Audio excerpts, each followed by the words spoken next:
Jean essaye de... Oui, allô? Allô?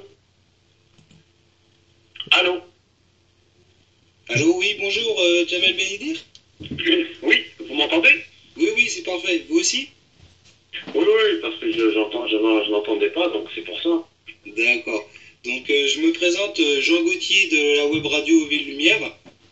Oui, Donc, vous allez bien? oui, ça va, ça va. Bon, donc tout d'abord, merci pour d'avoir accepté pour notre invitation, pour cette interview. D'accord. Ok. Et je suis donc aujourd'hui, je suis donc en compagnie de Samuel aussi, qui est donc animateur, qui va donc démarrer cette interview. Ok, d'accord. Vas-y, Samuel. Tiens, c'est en direct, c'est comment? Bonsoir Monsieur Bénidir. Bonsoir. Voilà, moi je me présente, donc c'est Samuel, animateur de la web radio Ville Lumière. Alors pour vous répondre, là en théorie ça doit être en direct, je sais pas si notre régisseur... Bah voilà, on me dit que c'est en direct, donc oui, là c'est en direct en fait. Ok, d'accord, ok. Voilà, Ok. donc bah moi je rejoins Jean en vous remerciant déjà d'avoir accepté. Non, ça va. Et puis voilà, donc si tout est bon pour vous, on peut démarrer dès maintenant. Ok, je vous suis. Allez-y. Ça marche. Donc moi, je vais commencer déjà par retracer un petit peu votre parcours. Et Oui. si je me trompe, vous m'arrêtez tout simplement. Ok. Voilà.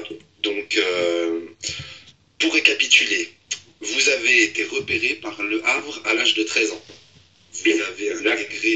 Vous avez intégré le centre de formation du Havre à 14 ans. Et là, vous y êtes resté 12 ans, jusqu'en 2010. Jusque-là, voilà, jusque-là tout est bon. En 2010, vous faites votre première apparition en Ligue 1, donc parmi l'élite avec Arles-Avignon. Non, j'ai joué avant avec Le Havre en Ligue 1.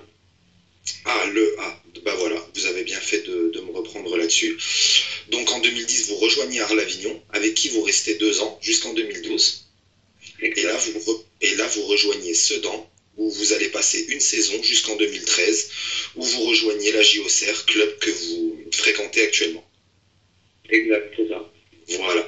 Donc ma première question est toute simple. Est-ce que vous pouvez nous décrire un petit peu ce parcours, nous faire un résumé de votre longue carrière professionnelle? Bah, comme vous l'avez résumé, j'ai été formé au Havre. J'ai été formé au Havre, donc j'ai naturellement intégré l'équipe première pour débuter ma carrière professionnelle au Havre. Donc voilà, j'ai fait un certain nombre d'années. Ensuite, il y a eu le challenge Arles-Avignon qui montait en Ligue 1, qui m'a été proposé. À ce moment-là, le Havre était encore resté en Ligue 2, donc j'ai tenté le pari. Voilà, ensuite j'ai eu l'occasion de rejoindre Auxerre aussi, à la fin de cette aventure provençale. Mais bon, ça s'est pas fait pour un certain nombre de paramètres, des paramètres économiques, puisque le club auxerrois était en difficulté lié à sa descente en Ligue 2. Donc par rapport à ça, j'ai rejoint Sedan. Voilà, j'ai rejoint Sedan et derrière, cette année, j'ai été refélicité par la Auxerre et j'ai accepté le projet. Donc voilà, pour l'instant, ma carrière, elle est, pour l'instant, j'en suis satisfait. On peut toujours mieux faire, mais je continue mon petit bonhomme de chemin.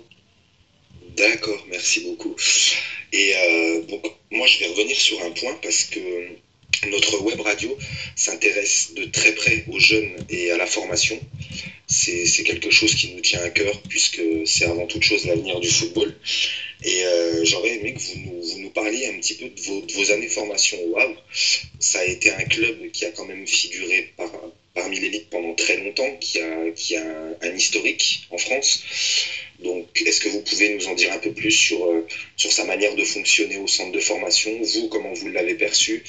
Qu'est-ce que vous en retirez aujourd'hui? Ben déjà, le Havre, c'est le club d'Orient français, donc il a une place à part dans le paysage footballistique. Exactement. Après, il y a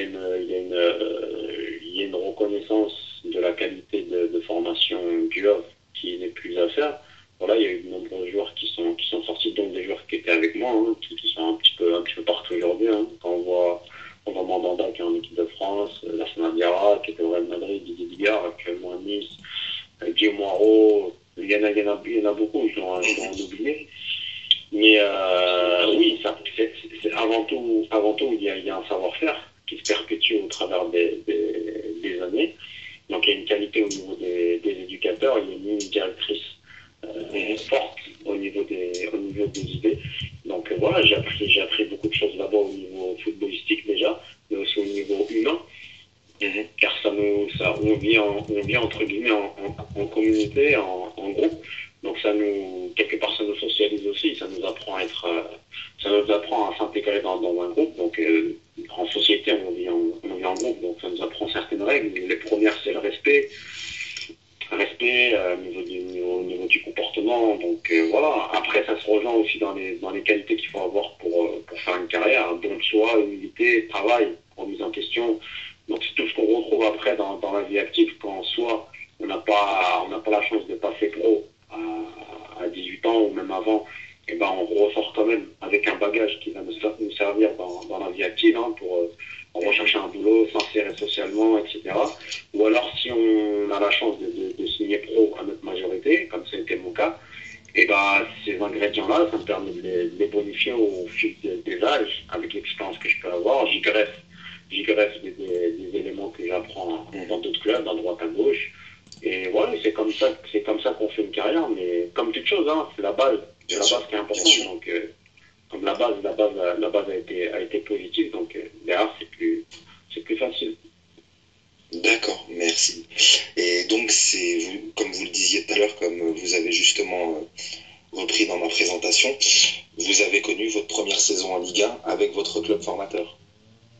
Oui, j'ai connu la Ligue 1 avec le Havre deux fois. Une première fois avec Jean-François Donat comme coach. Voilà, on a fait une saison en Ligue 1, j'ai joué un petit peu. Ensuite, derrière, quand on est monté en 2008, avec Jean-Marc Noblio, on est monté en Ligue 1, derrière on a fait la saison en Ligue 1. Donc après, derrière, je l'ai connu aussi avec Arla Vignon.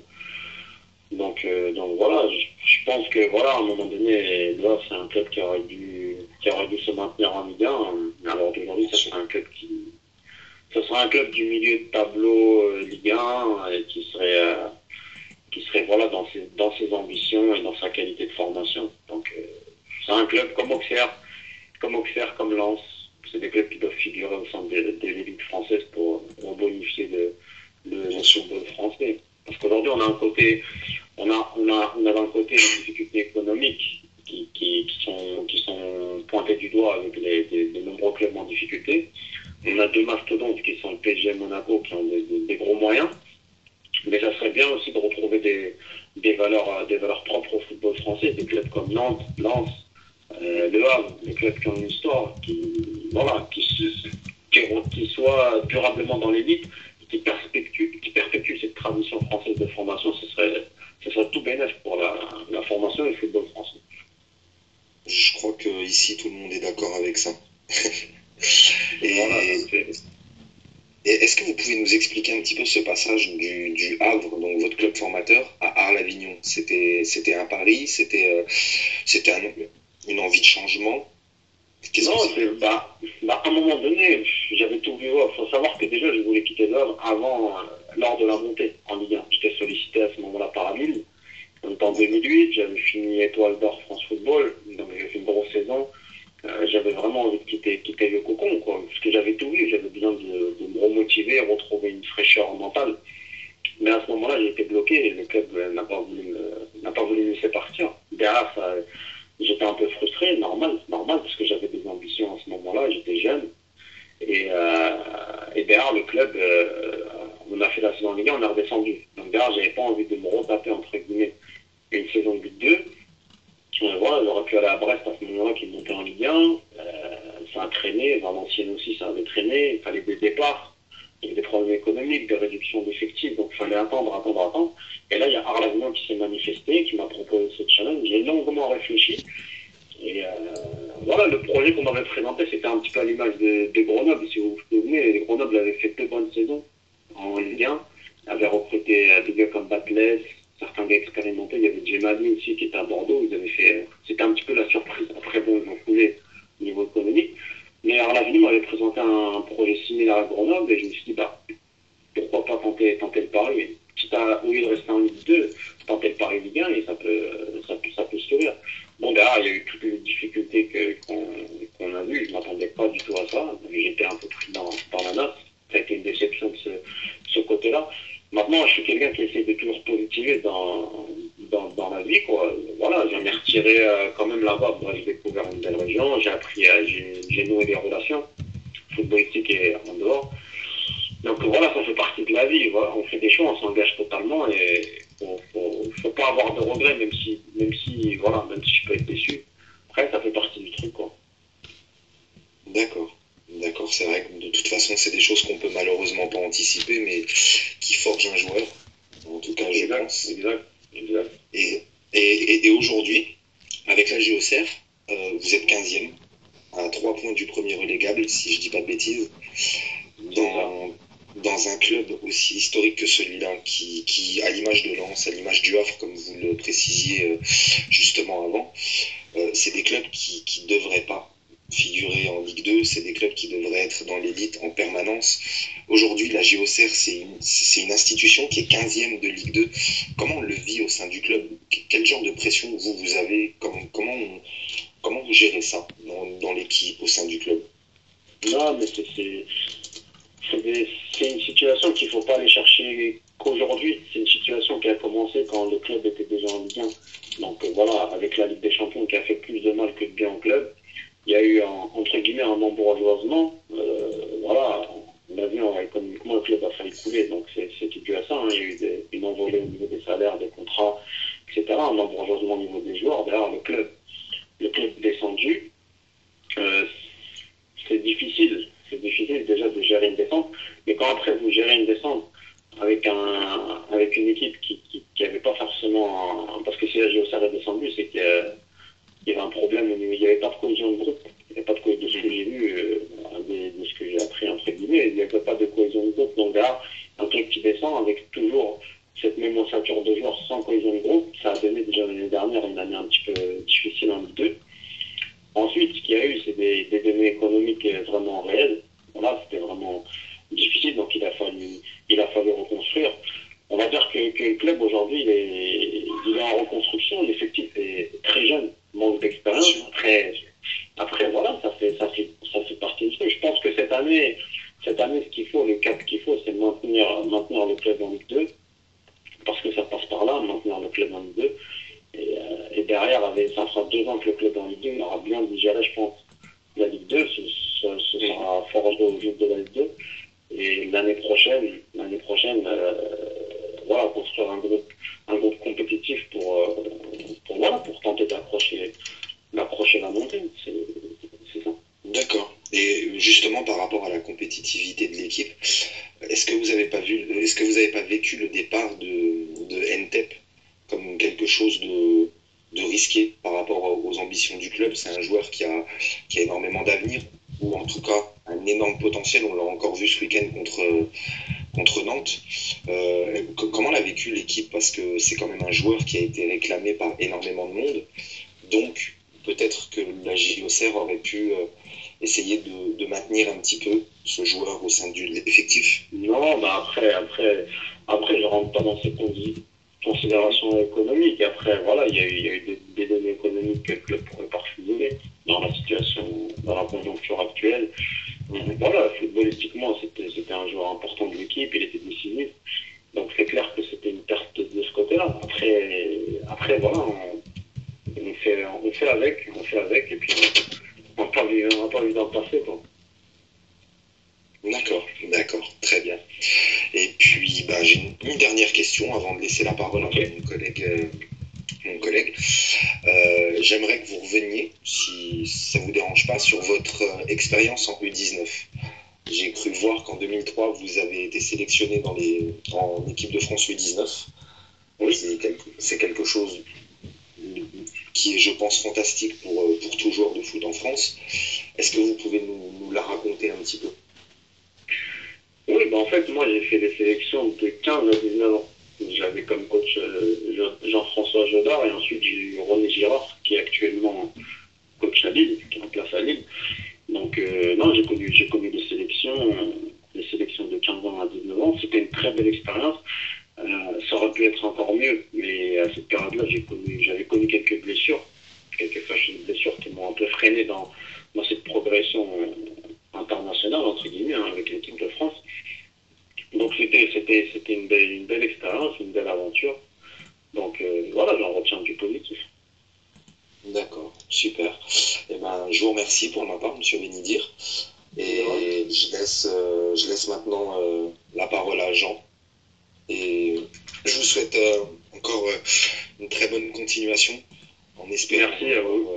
je me sers très très vite parmi l'élite parce que ça manque bien d'avoir ce poids historique au sein de la Ligue. Bah, c'est gentil, merci. Merci Ouais. encore. Merci. Merci. Au revoir. Oui, bonsoir, Monsieur Bénédir. Donc, moi, je voulais revenir un petit peu au niveau sur le PSG. Je voulais savoir un petit peu si déjà vous aviez regardé, bien évidemment, contre Leverkusen et ce que vous aviez aimé voir sur le terrain. Je suis les performances parisiennes. Écoutez, quoi dire, c'est une équipe composée de grands joueurs qui plus est en confiance. Donc, une somme de grands joueurs en confiance dans une équipe qui marche. Donc, c'est tout de neuf. Donc, voilà, c'est l'équation pour avoir des résultats. Donc, aujourd'hui, le PSG est performant, on le voit en championnat, on le voit en coupe. Donc, maintenant à eux de relever les défis qui sont devant eux, c'est-à-dire finir champion, aller loin en Ligue des Champions, croire en ses chances en Ligue des Champions, et continuer à gagner tout en étant performant dans le contenu. Oui, bien sûr. Oui, donc vous pensez qu'ils peuvent quand même cette année éventuellement gagner la Ligue des Champions? Ah oui, par rapport aux autres équipes, par rapport à ce qu'on voit, bien sûr. Bien sûr. Quel joueur vous préférez voir évoluer au PSG? Quel est le plus complet, selon vous? Oh, je vais pas aller dans le plus complet parce qu'ils ont chacun leurs caractéristiques, mais j'aime beaucoup le petit Verratti. Oui. Donc c'est un joueur qui joue un peu dans ma position, c'est un joueur que j'aime bien et qui peut se permettre de prendre des risques avec les joueurs qu'il a autour. Hein. Il peut faire une boulette deux fois sur trois, Thiago Silva il va la rattraper. Donc ça aussi c'est un gage de sécurité. Non, le Verratti j'aime bien, une colonne vertébrale assez solide, c'est ce qui fait leur force. Sirigu, Thiago Silva, Thiago Motta, Zlatan.